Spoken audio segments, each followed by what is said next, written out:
আচ্ছা, একটা শুক্রবারের দিন ইমাম সাহেব দেখছি মসজিদে আরো দিচ্ছে না। মসজিদে ওরা উজু করতে গেলে ওরা শুধু ময়লা ওটা বুঝে না। আচ্ছা, আজকে সভাপতি শরীফ ভাই এলো, বিচার দেবো না, কি কর? ঠিকই আছে, আয়ুব আছে। ওই শরীফ ভাই, এ শরীফ ভাই এগুলো এন।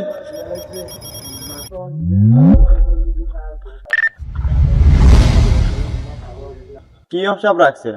মসজিদ ঝাড়ু দেয় না, এরপর নয়ন ইয়াদ দিয়েছে, উজু উজু করতে করতে গেছে, গেছে, উজু করার উজু করার পিছুলিয়ে চুলিয়ে রয়েছে। কি ইমাম সাহেব রাখছেন মিয়া? বুঝলাম না বিষয়টা।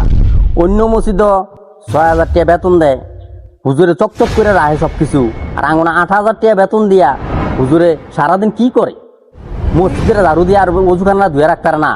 এটাই যে একটা ফয়সালা হইব, চিন্তা করো না। ঠিক আছে সভাপতি সাহেব, তাহলে এখনকে দড়ি গাইয়েন। আইয়েন হুজুরে কি করে দেই গেতে আইয়েন। চলো। بسم الله الرحمن الرحيم الحمد لله رب العالمين বুঝতে মোবাইল টিভি মোবাইল টিপতে সভাপতি সাহেব। আয়ো।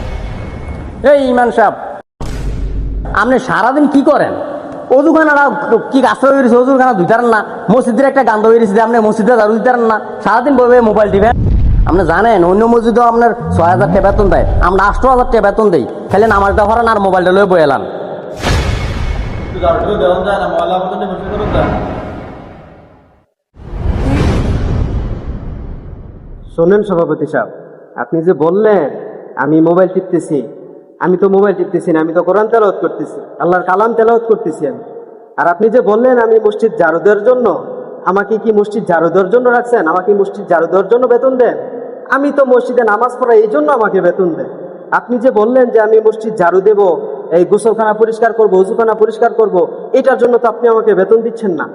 আমি এইগুলা পরিষ্কার করব কেন? এইগুলা যদি পরিষ্কার করতে হয় আপনি অন্যজনকে রাখেন, অন্যজনে একজনকে রাখেন আপনি এটা পরিষ্কার করার জন্য।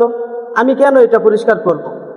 আর আপনি যে বললেন যে আমাকে ৬,০০০ ৮,০০০ টাকা বেতন দেন, আপনার ৮,০০০ টাকা বেতন দেন, আপনি ৬ মাস আমাকে বেতনটা বাকি রেখে ফেলছেন। আপনার কাছে আমি বেতনটা চাইলাম, আপনি আমাকে ১,০০০ চেয়ে দিয়ে বলেন আমরা হুজুররা আমরা টাকা দিয়ে কি করি? এটা তো ঠিক না। আমরা তো এখানে মসজিদে নামাজ পড়াই, আল্লাহর ঘরে আমরা নামাজ পড়াই, এটাই আমাদের দায়িত্ব। বাথরুম পরিষ্কার করা, গোসলখানা পরিষ্কার করা, উজুখানা পরিষ্কার করা, এটা তো আমাদের দায়িত্ব। হুজুর আসলে মনে করেন যে পোলা ভাইনি আমার লই আইছে, কথা বুঝছেন? আর ও বেতনের কথাটা কইলেন, বেতন কি আর আম কত থাকে? বেতন হয়েছে আমরা মনে করেন কে শেয়ার তো, আমরা কি বেতন দিই?